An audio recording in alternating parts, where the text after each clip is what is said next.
Hello my friends and welcome back. Today we're going to be focusing on the EIHWAZ rune. I know I've talked a lot about this rune, and so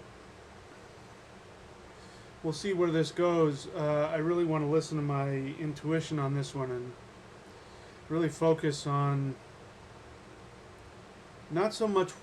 I mean, we'll talk about what this rune is about, of course, but what it feels like to be in this rune. Because when you're in the depths of EIHWAZ, your intellect is either not very functional, but more than likely not really able to do a lot for you. Because your intellect is about control. That's why we have it. This is why when you have people who have major emotional issues, they tend to talk about their feelings as opposed to release them, you know. And so this is, one of the things that I do when I'm working with people in multiple ways is I try and help them get to identify and be with their feelings if I sense that they're just trapped in their head. So the intellect is about controlling and about being in the midst of transformation, is about not having any control. And of all of the runes in the entire 3/8, the EIHWAZ rune is the one that has the least amount of control. It is, as I said, there are two types of transformative runes in my experience and in my opinion. And the first one is the EIHWAZ rune, the EIHWAZ rune. By the way, I change it from EIHWAZ to EIHWAZ because sometimes the G is not pronounced. So that's where we get the word hail, by the way. Hail comes from hagel. When you don't pronounce the G, it's hayal, hail. So with the hailstone rune, which is what the EIHWAZ rune is, sorry, the opposite in the thunder wheel, the rune wheel, the opposite of it is the Heil rune, which is voluntary transformation. When you really want to sit down and say, you know what, I really want to take a look at my life, or I really want to clean my house, or I really want to clean myself up, or it's a heal. That's why it's a healing rune, because it's like if you've got a cut on your hand and you're just sort of scraping away the dead skin and getting underneath there and putting the Bactine on it, and ow, that stings, but oh, that feels better now. That's the healing of the EIHWAZ rune. EIHWAZ is you are not in control of this. No matter how much you think you're prepared for the EIHWAZ rune, you will not be able to control everything about how you're feeling. This is the rune of complete transformation, and it's mandatory. It's not voluntary, and it's out of your control. So we'll talk about some interesting aspects of that, but I guess I just wanted to focus on that first, so that as I'm talking to you, if you're going through a period of transformation, I just want you to tap into those feelings. And instead of trying to talk your way out of it and minimize it, which is what we do when we think, we're trying to minimize things, be in it and surrender to it. And so there's a lesson to this, which is, we have this idea that if we surrender to the times that we're going through transformation, involuntary transformation, we feel like if we surrender to it, that it will destroy us. And in fact, it will. It's seeking to destroy at least a part of you. So we've talked a lot about that in previous videos. So what I'd like for you to do right now is let's do this together. I'm going to put up the rune wheel here. Do I have chocolate on my face again? I take these chocolate protein powder things. Anyway. I'm going to put up the rune wheel here, and let's just take a look, as we always do. We look at where the rune is, where it's placed in the rune wheel. We look at what's above and below it. If, like this time it's in the middle, so we look at what's above and below it. And we look at what's before and after it. And then we look at what's opposite it. We might not do it in that exact order, but those are the things that I look for. So go ahead and just take a look at it and see what comes to mind for you, and then I'll tell you what I see. Because again, the whole idea behind runes is that you can't ever completely master them. There's always something to them that is beyond, you know, one-dimensional or even three-dimensional thinking. So every time you look at it, even if you don't see anything, absorb it, because this is an infinite science. So I'm not coming here to you pretending that I've got it all figured out. I'm learning with you, so I'm just going to share with you what I see. You have your own experience, and you know, you can add your experience to mine if you find mine helpful. So let's again just take a look at the EIHWAZ rune in the rune wheel.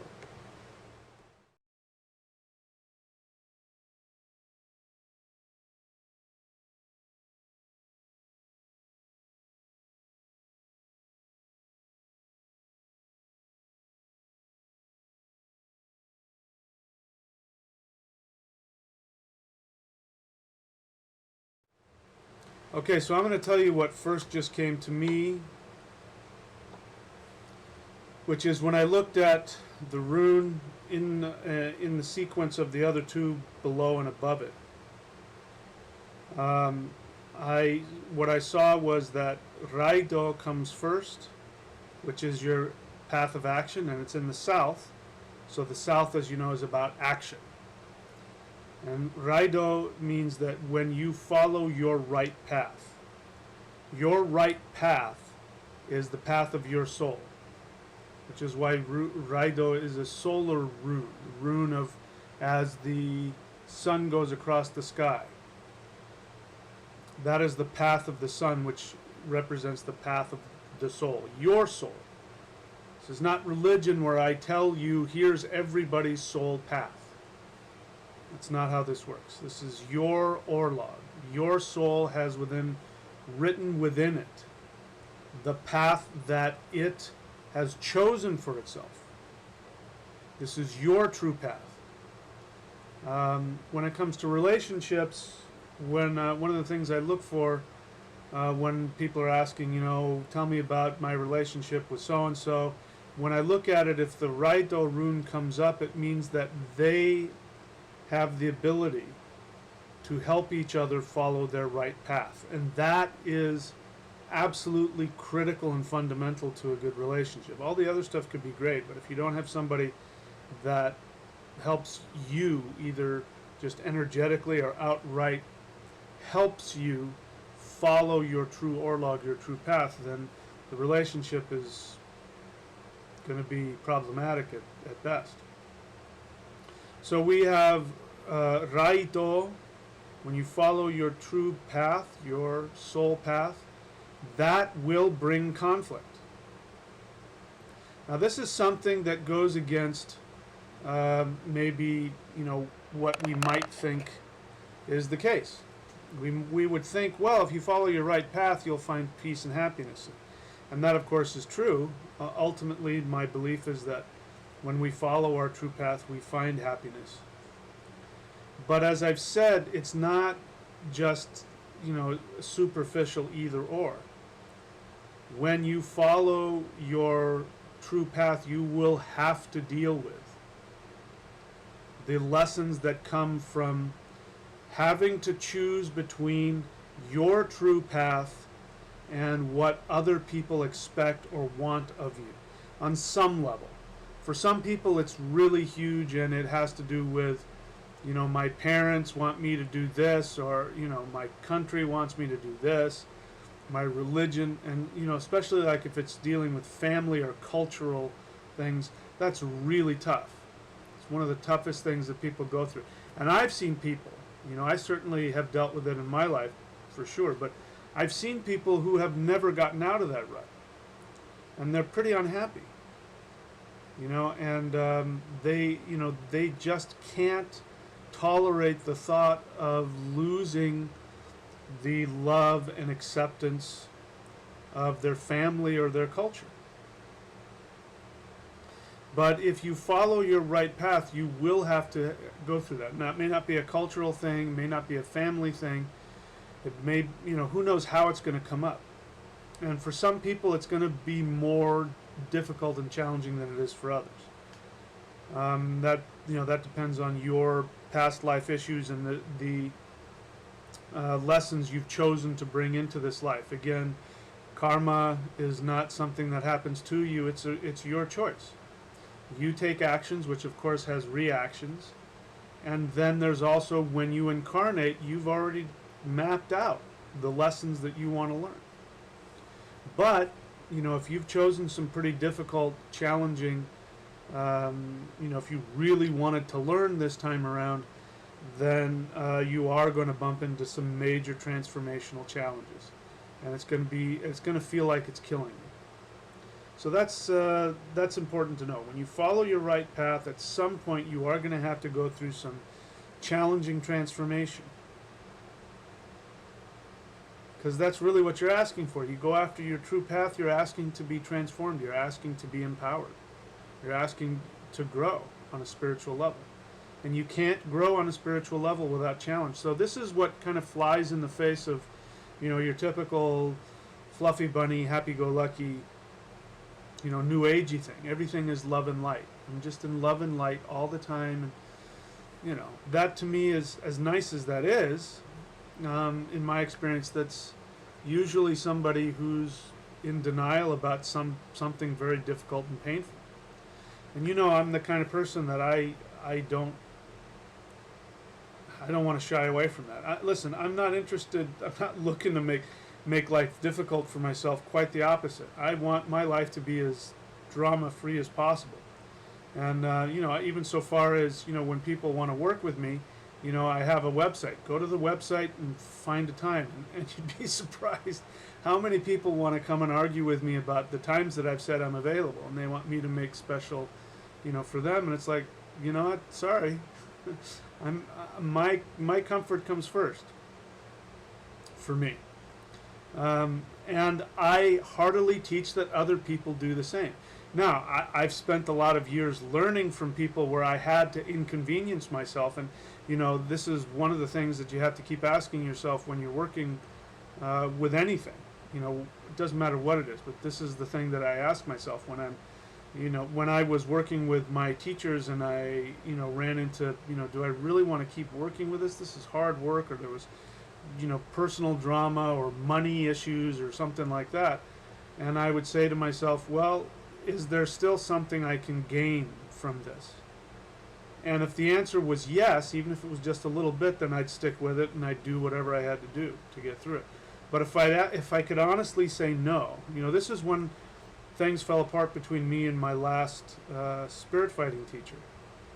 Things fell apart when, I won't get into it, but he was causing me a lot of drama in my life. And, I was a volunteer for that. I chose to be a part of that. But, it was,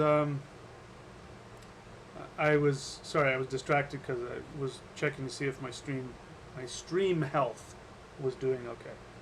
It seems to be. When I got to the place when I realized that he couldn't teach me anymore, even though he had more ability than I did, I really didn't believe that he was able to teach me more, and I saw that actually his teaching ability was starting to disintegrate because he was making himself crazy with all kinds of stuff. And really the only reason that I was staying was out of loyalty and out of guilt and out of feeling of responsibility, which kind of, we got into that, he made me feel like I had to serve him and blah, blah, blah.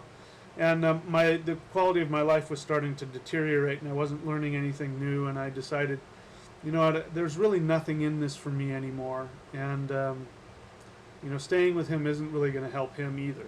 So that's and what's interesting is I'm the kind of person, when you're dealing with a traditional teacher, you don't want to be disrespectful. So it was very difficult for me, and I just had kind of had the feeling that I couldn't leave him. But I did what I do, which is I decided that if I really got honest with myself, I just wished that he would cut me loose, so that I didn't have to go through the problems of having to leave him, because then that would cut me off from other teachers in the lineage, and I didn't want that.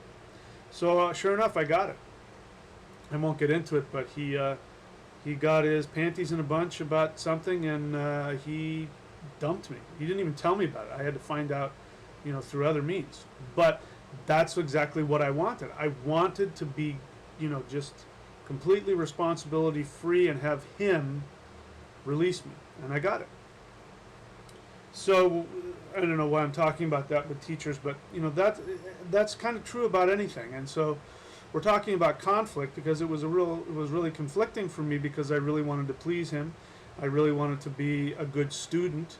I really wanted to follow my own moral compass, which says when you choose to apprentice with a master, you can't just leave for the heck of leaving.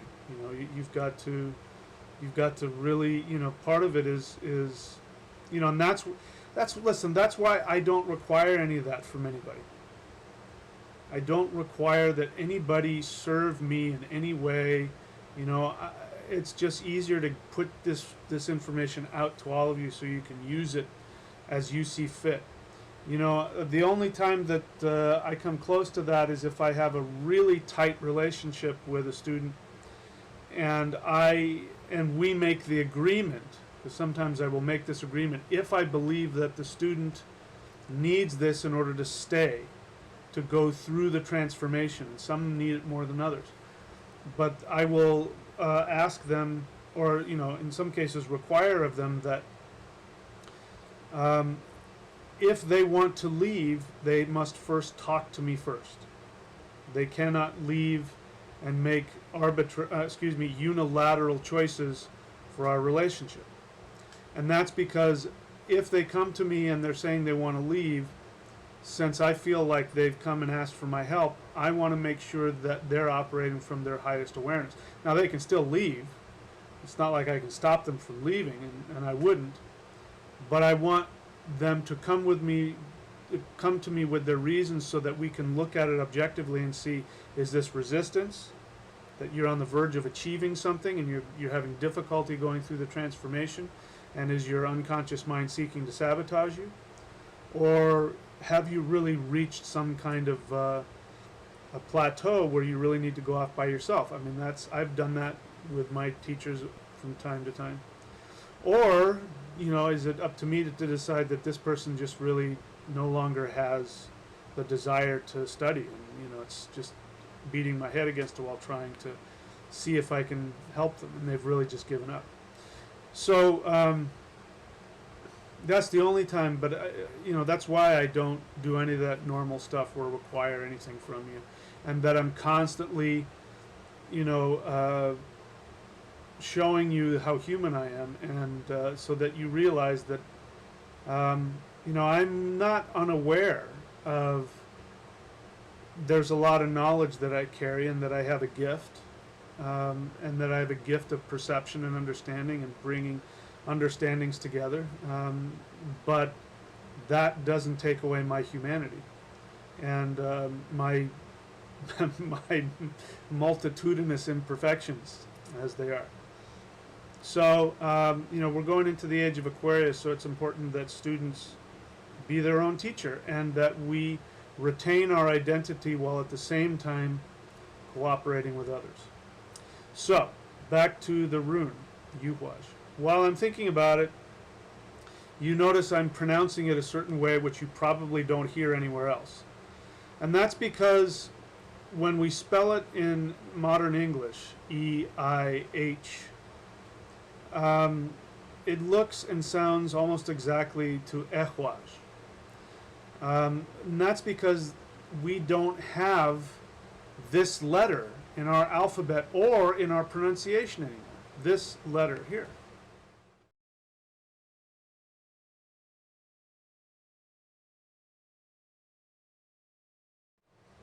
That sound is a sound that um, we don't have anymore, and it's a U sound. It's not a U, it's not a E. It's this weird sort of intense U sound. It's like U, the U sound U on steroids. U. Now we combine that to the fact that this is the U tree. So sometimes it's Eoch.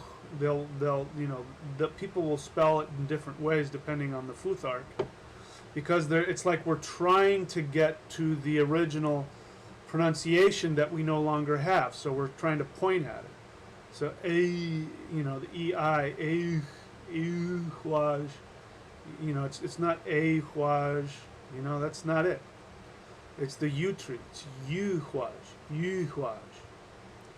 So we don't have like an actual dictionary of spelling with runes. We never have. And so throughout time, even when people actually wrote and spoke, 2,000 years ago, they would still spell things differently. But that's the reason why I pronounce it. But even in that sound is like going deep under.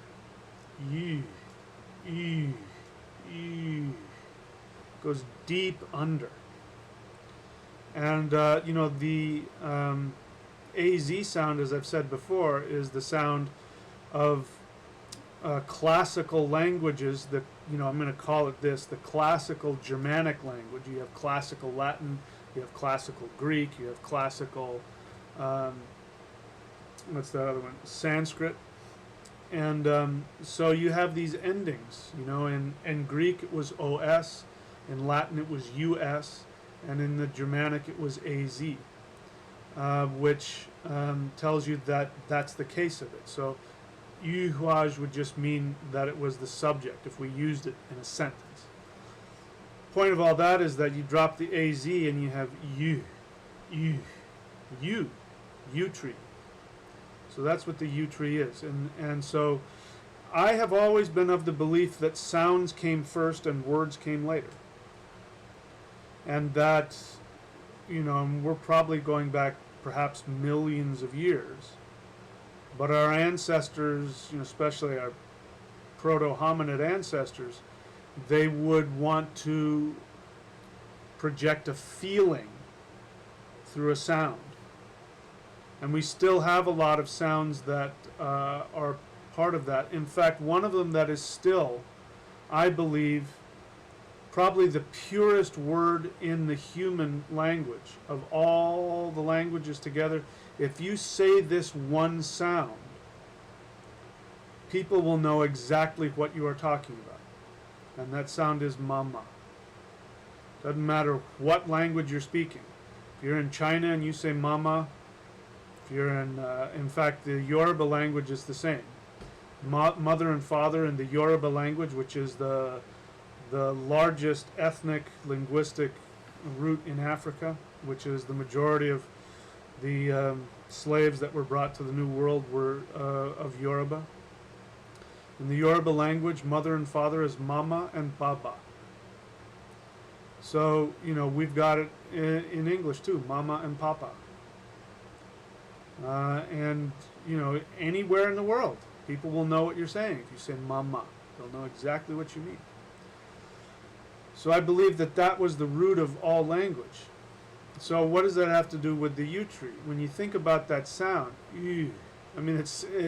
it's not an easy sound, especially for modern English speakers. It just doesn't come off easily. It takes some effort. You got to force the sound to come out in a weird way. And there are some people that just can't do it because they haven't trained their mouths to do that.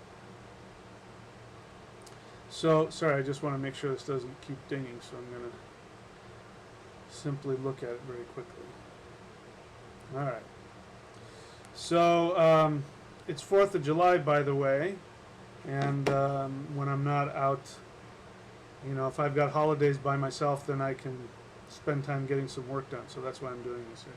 So if you hear a bunch of stuff, a lot of explosions, it's because there's people setting off fireworks. So you just make the sound it takes effort, it takes you deep. And so when you chant the EIHWAZ rune, try and do that. Don't kill yourself with it. But uh, just allow yourself to go under, because I think that's what's happening. It's going under. It's it's dying and then coming up again. And as you know, with the yew tree, I'm going to show you a picture here.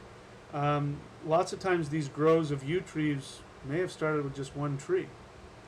It's one tree, and the branches, as the tree grows, the branches droop down and then burrow into the ground and then come up again as another tree, and it just keeps doing that. And so here's a picture of an ancient yew tree grove somewhere in Europe.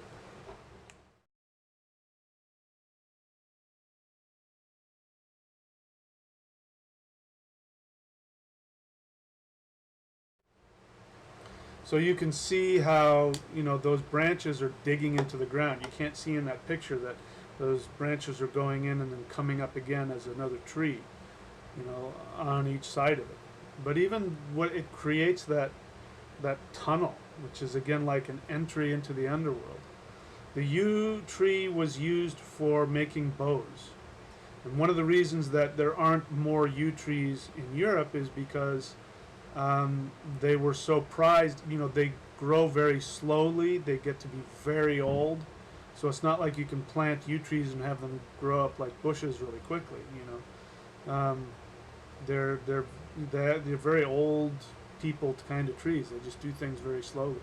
That's where all the wisdom and the power and all that comes from, because they get to be very old. But there came a point in Europe, I believe in the late Middle Ages, where yew trees were starting to get scarce. But the wood of the yew tree made excellent bows for bows and arrows. And so I think there was some law passed in England that, whatever, that you couldn't chop down yew trees, or you had to have, permission from the king to use it to make bows or something. I don't know. But it's also interesting because it's a tree of death, and bows and arrows have no function other than to kill, whether it's hunting or whether it's warfare. So again, I want to look at that, the connection between the three runes in that spot, the 3/8, the Raito rune, the EIHWAZ rune, and the Laguz rune. And so it's saying that when you follow your right path, you are going to experience transformation, which will be challenging, and will feel that, and at some level you are going to have to die in order to experience that transformation. And the result of that will be a deepening emotional connection. Laguz is emotions on a surface level, but it's more than that. It's deep emotions, and it has to do with the water of, it's called lake. So it brings deep emotional and spiritual profundity. The ocean is constantly roiling. The ocean has power. But a lake, when we talk about lake, we talk about deep meditative understanding, the stillness of that. And that's what comes from it. And so we've got these seemingly very different runes. And in between that is this rune of transformation. Now there's another very important understanding about the placement of EIHWAZ. EIHWAZ is smack dab in the middle of all of the runes. The south is in the middle of the wheel, whether it's the rune wheel or the thunder wheel. So the south is by its nature a transformative, a place of change, a place of transformation, because you're going from morning to evening, you're going from sunrise to sunset, you're going from spring to winter, You're going from masculine to feminine. So it's a spot right smack dab in the middle, and when you make that shift, by definition, there has to be a transformation. There has to be. Because you have to get rid of something.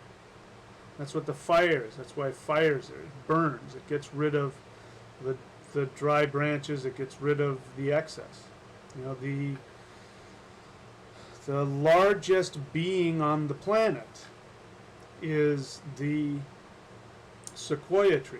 And there's only one place in the world that you can find this tree, and that's in the mountains in the Sierras of Central California. There are other redwoods which are also very large. This is a species of the largest species of redwood on the planet. And I believe at one point in time, thousands and thousands of years ago, sequoias could also be found in other parts of the world, but now they're only in the slopes of the southern Sierra Nevada on the western side. It's the only place in the world. But the way that they are, that they germinate, they have these little tiny seeds. They have these small pine cones, and then these pine cones stay, unopened on the ground. And the only thing that will open them and germinate them is fire.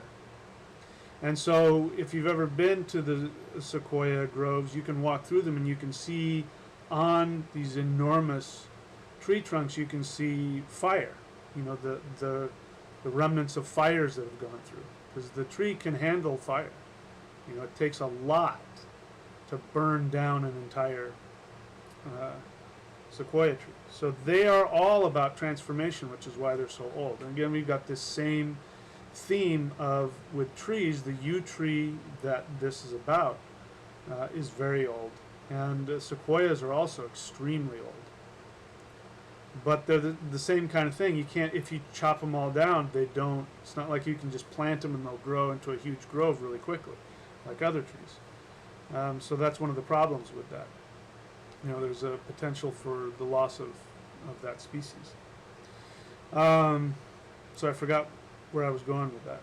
So, the EIHWAZ rune is right smack dab in the middle of the runes, which means it's the fulcrum of all of the runes, which means it's the fulcrum of all existence, because the runes represent all of existence in all of its forms.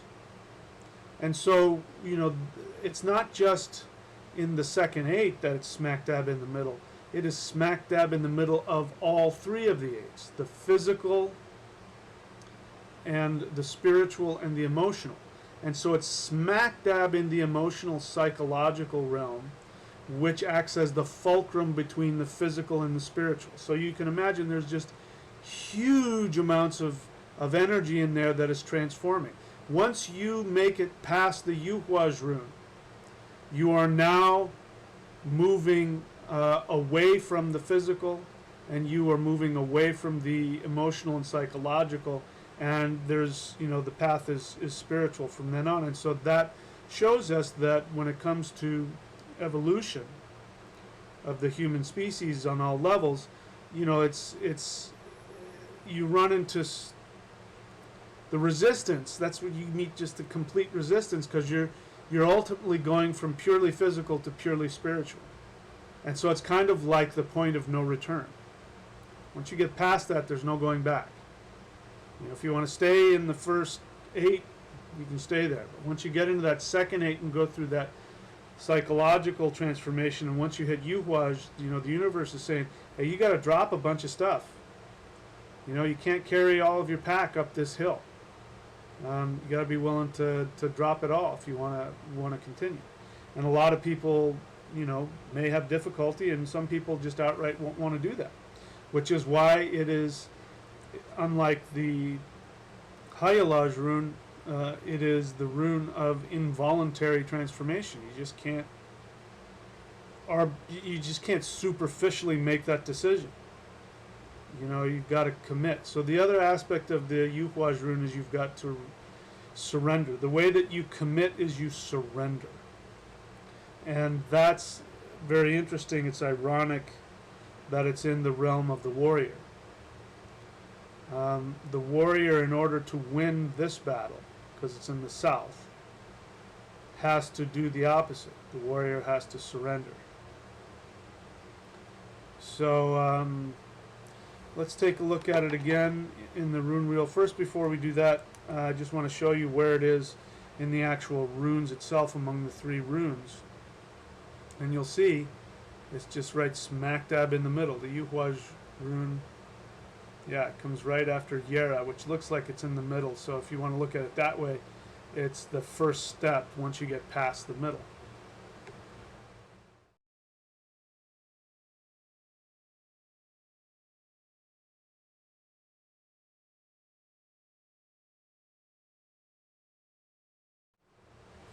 It's also the 13th rune, and as you know, there's a reason why 13 is seen as bad luck. It's not.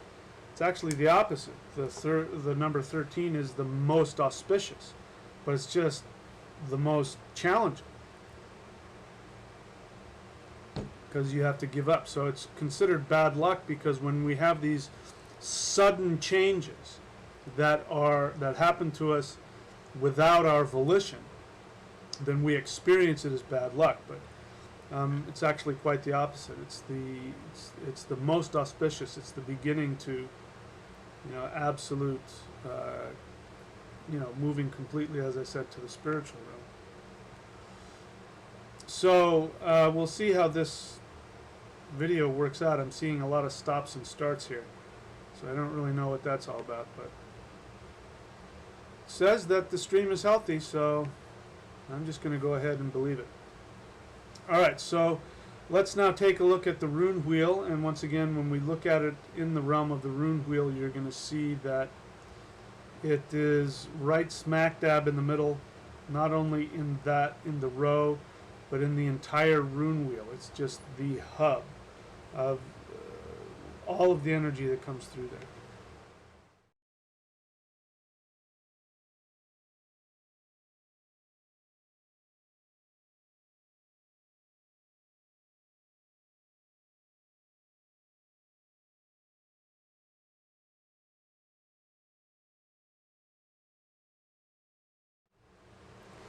Okay, so now let's take a look at the other runes that are connected to it. It's connected to what comes before it. If you're just going linearly in the second 8. What comes before it, as we've said in the last one, is the Yera rune. The rune of cooperation. The rune of connecting and communicating with others. If it's the rune of relationship, like I said, when you get into true relationship, you are guaranteed to experience challenges. You're going to fight. Even if it's on a subtle level, there's going to be a fight and a competition to see where your ego meshes with theirs and who's going to get control and all that kind of stuff.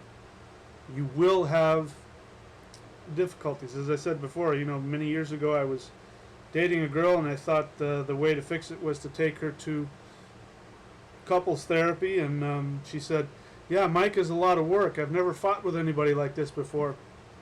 I didn't used to fight with my ex-boyfriend, and the therapist said, that's why he's your ex-boyfriend, because you never fought with him. You have to fight. You have to, I'm not saying that your life has to be filled with drama or chaos. I'm not saying that.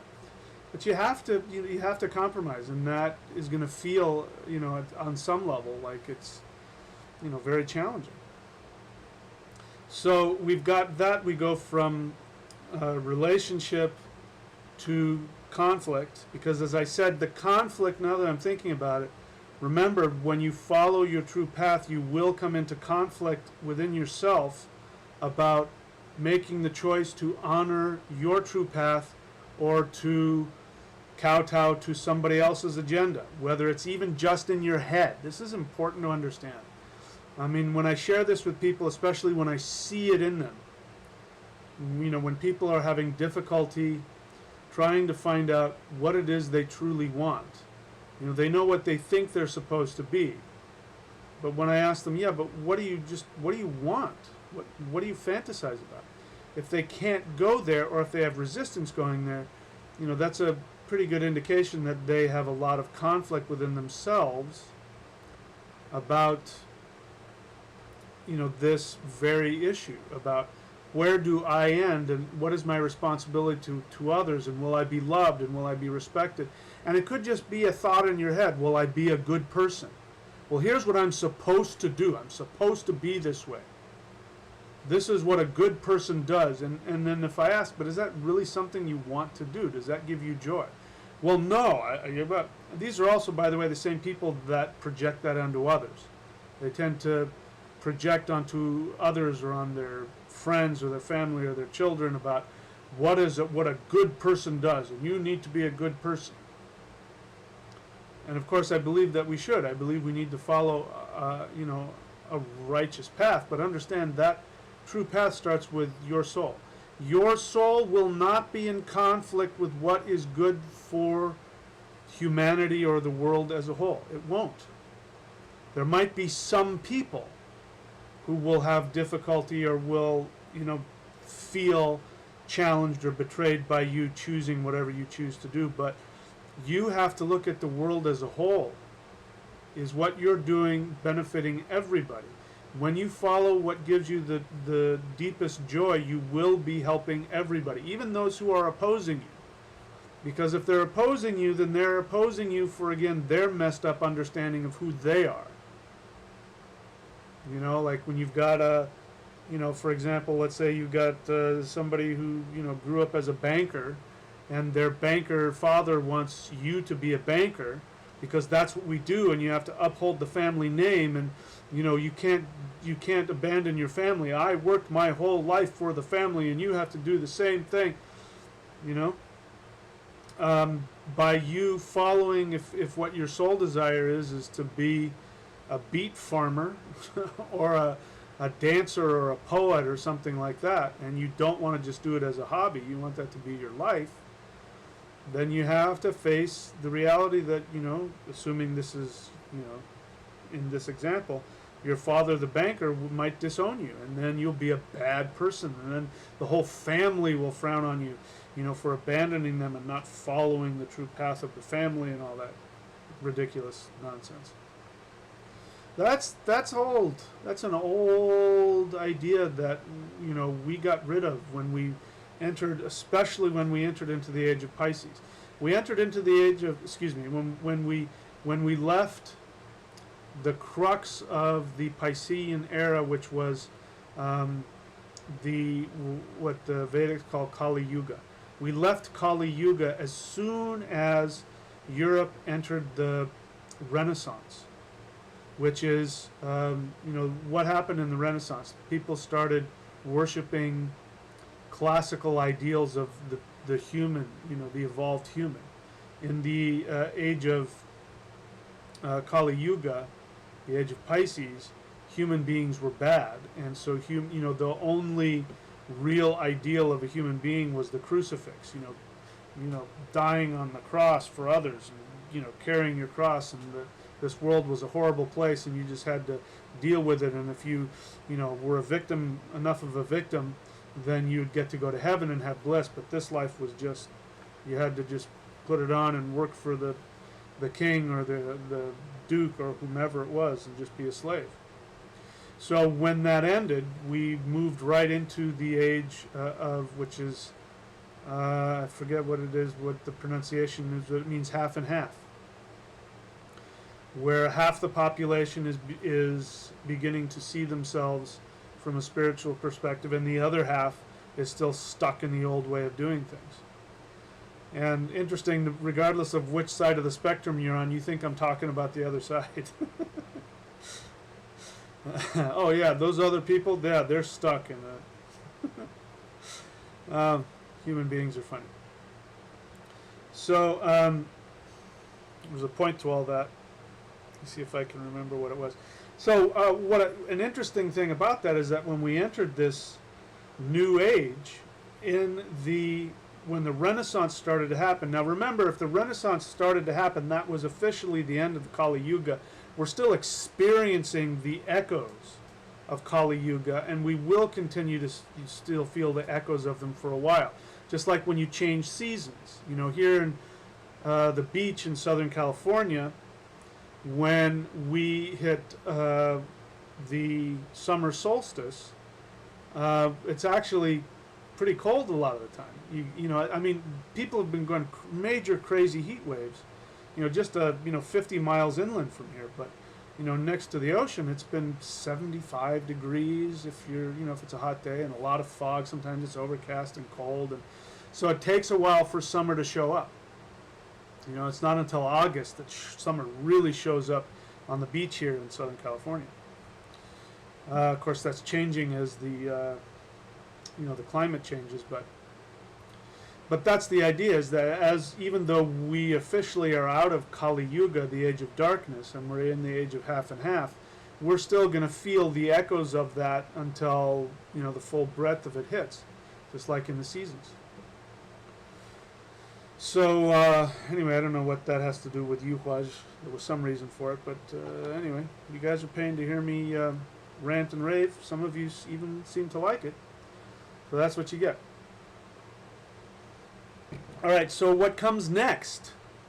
Let's take a look at what comes next after EIHWAZ. What is the next rune in the sequence going forward?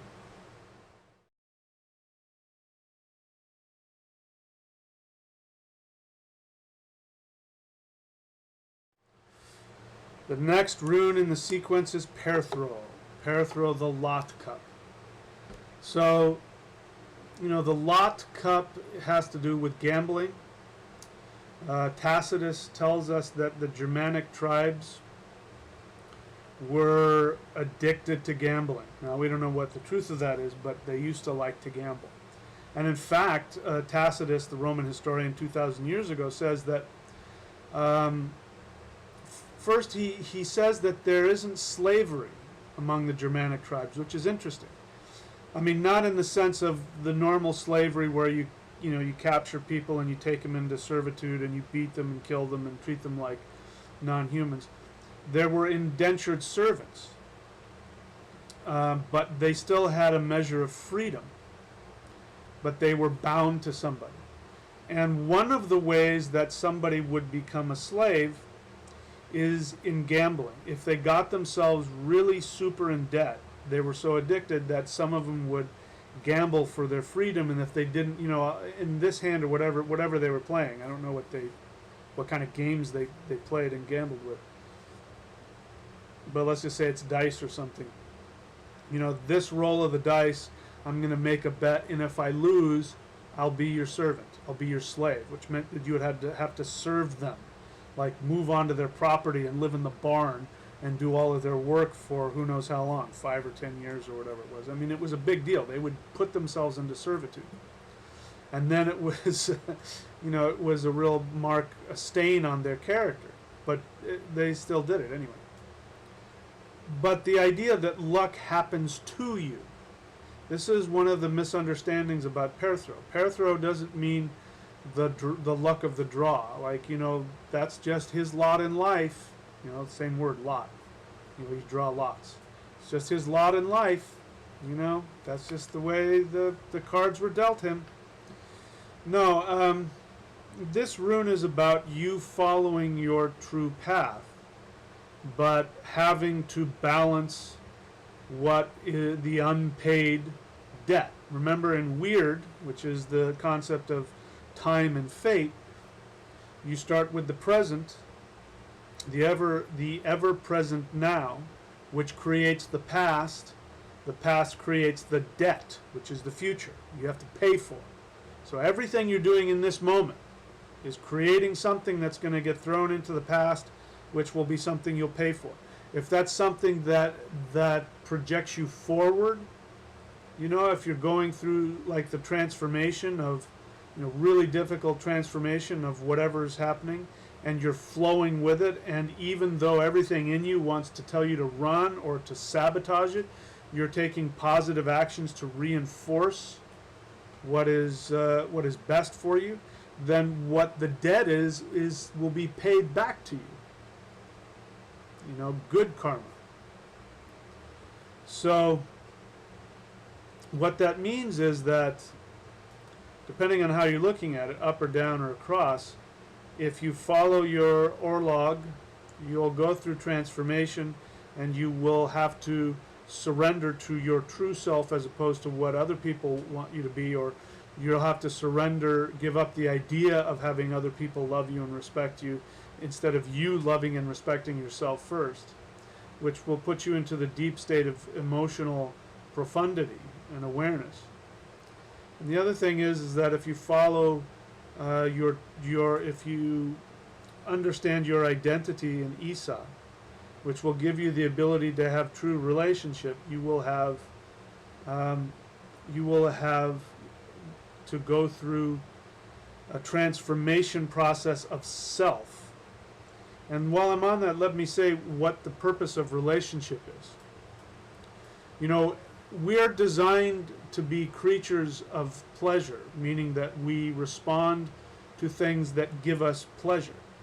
The universe has set it up that way because people would not willingly go into lifelong relationships with others most of the time because of the difficulty. But a true relationship, where you have two kenajrus, two people who truly know each other, that knowledge is also self-knowledge. A true relationship is a partner who reflects back to you your true essence. And the transformation is when your partner who really does love you for you, and of course this doesn't happen all the time, but if you have it, partner who loves you for you, then they are going to want to support you, whether verbally or energetically or unconsciously or intuitively. They're going to want to support you to do those things which will help you be the best person you can be.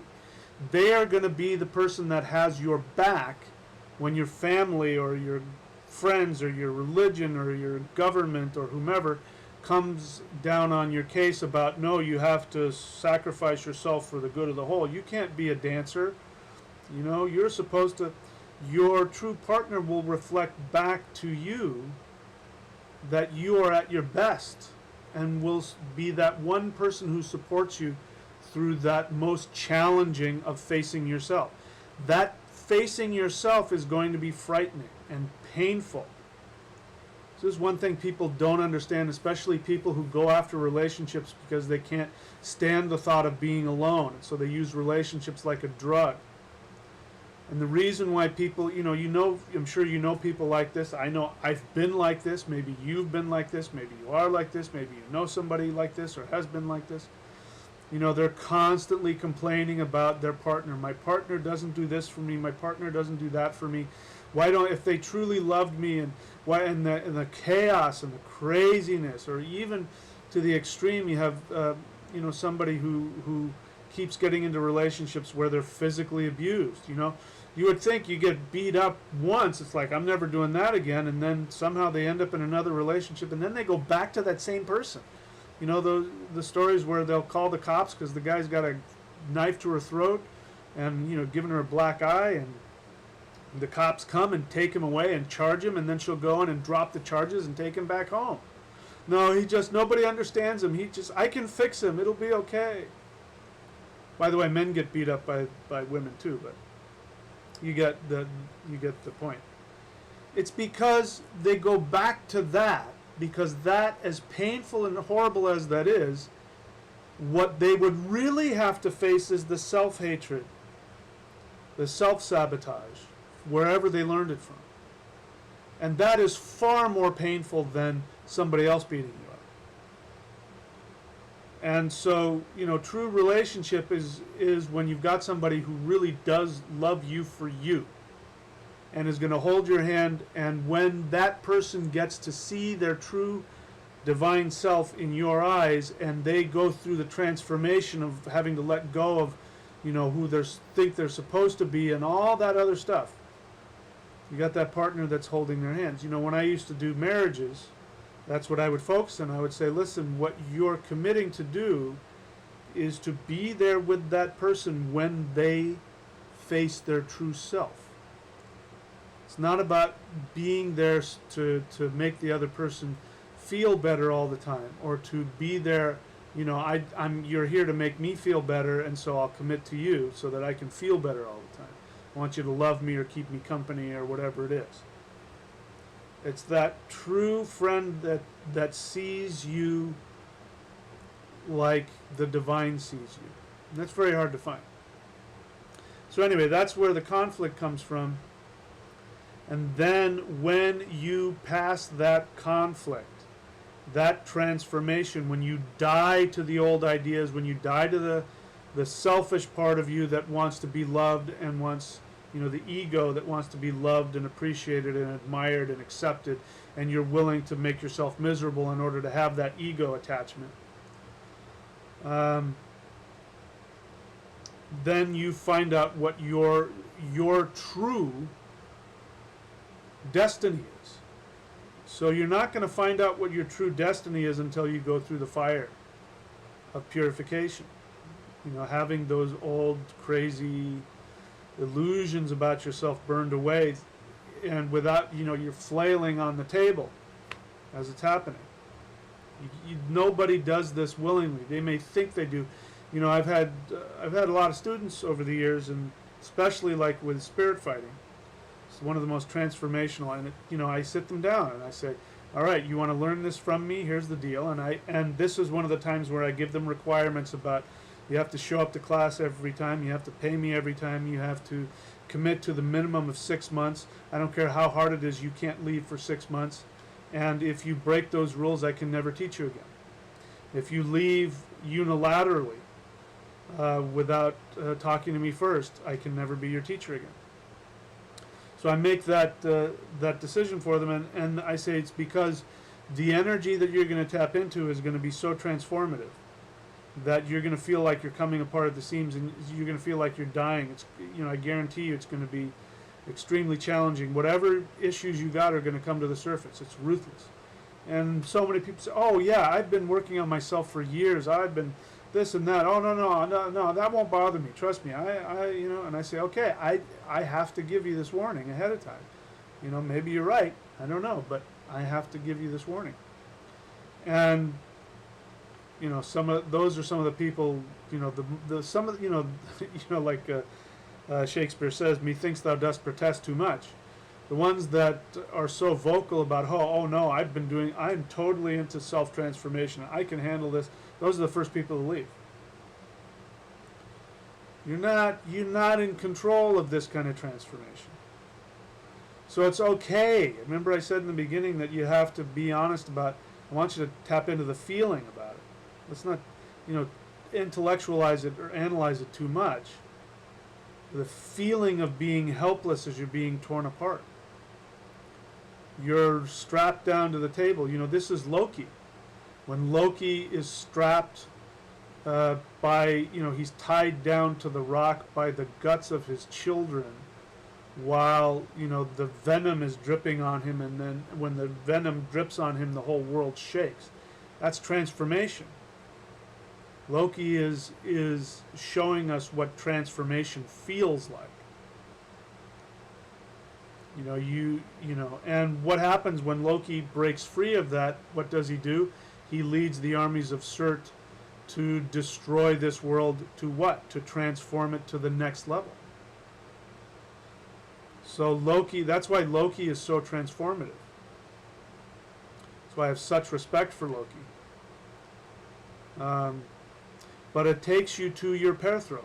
Takes you to the unavoidable truth of your destiny. And you can't get there until you go through all the rest of it. So, anyway, I think I've kind of touched on everything I wanted to touch on here. I think the last thing, we're coming up on an hour, so the last thing that I want to talk about is, okay, with that understood, let's take a look at what is directly opposite this in the rune wheel.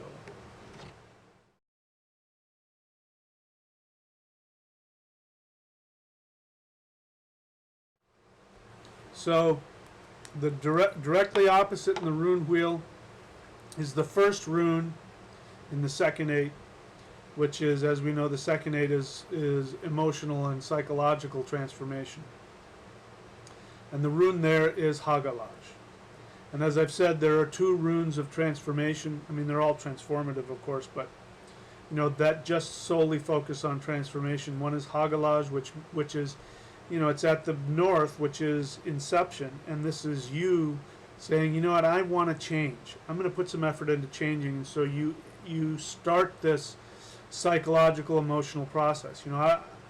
Obviously, I talk a lot about psychological issues, and so I do work on that level. I'm not your typical, I'm not a trained psychotherapist, but my experience of psychotherapy, I've used it, I continue to use it, is that it has its limitations because it doesn't have within it the spiritual transformation power. You have to have that other part. That's why the 12-step programs, anybody who's familiar with those, that's why that, that third step of, turning your will and your life over to a power greater than yourself. Without that, 12 steps don't work because you won't have the power to transform. So the same with this. The shamanic path gives you the power to transform, whereas psychotherapy doesn't, because you can't. Psychotherapy is a science that has removed itself from the spiritual aspect of it. You have to have spiritual power to transform. That's why, that's why, real shamans are also psychotherapists. That's why a lot of you people that work with me, we spend a lot of time talking about things that would fall under the realm of psychotherapy. And I especially focus on helping you identify your unconscious issues. But at the same time, then once I do that, I give you practical shamanic rituals and exercises to empower you to change on that unconscious psychological level. So, psychology for the most part says, yeah, if we just take a look at what's going on in the unconscious, it'll resolve itself. And it doesn't. You can know exactly what's going on in your unconscious mind and have no power to change it. Plenty of people like that. So you have to have the spiritual part in it as well. So that's what Hagalaj is. Hagalaj is the person, whether they realize it or not, saying, you know what, I really have to change on a psychic level, on an emotional level. And I really need the power to do that, so I want to take a look at it. And then you start through the process and you get into, right smack dab in the middle of the rune process, and the universe says, all right then, it's time to transform. You volunteered, and now we're going to do it on our terms. And you start getting torn to pieces. So the last thing that I'll say is that when you go through this, and I know some of you are, and all of us are to some degree going through this, just know that it's okay to be in pain. It's okay to be afraid. It's okay to be out of control. That in itself isn't going to make things go poorly. That in and of itself isn't going to stop you from acting well. In fact, some of the times when I'm going through the worst, most difficult transformations is when other people experience me as my best. And it's really strange because I can walk into a room just feeling so screwed up. But, if I've done what I need to do, done the work, then people don't experience that. They experience the part of me that's connected to my spiritual path.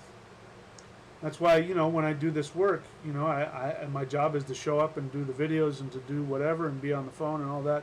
And when I'm having a really tough day, especially for the videos, I dress up. At the very least, I'll wear I'll wear a tight shirt and I'll come wearing my, my goodies. So that's my job, is to show up as the spiritual warrior.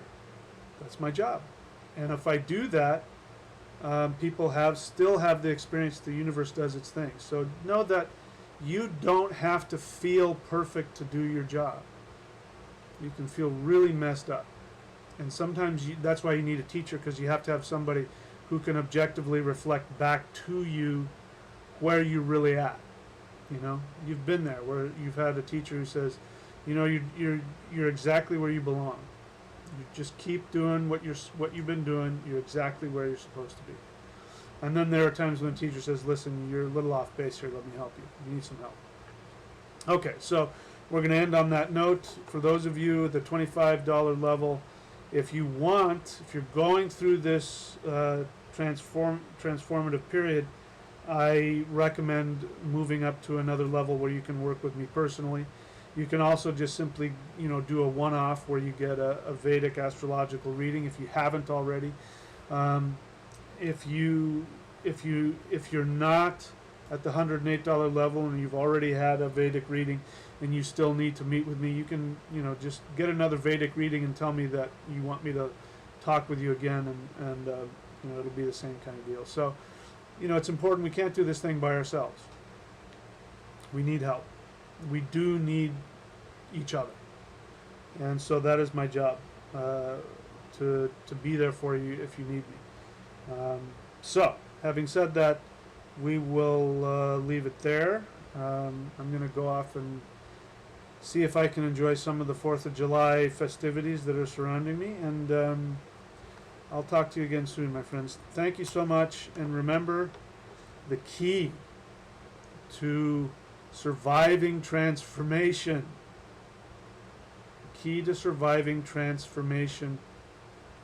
is surrender. Surrender to the gods. Surrender to your true self. If you need help, reach out and get somebody to hold your hand as you go through it. Until next time, my friends, may you transform and come out the other side following your true destiny as a agent of transformation for the rest of all conscious life.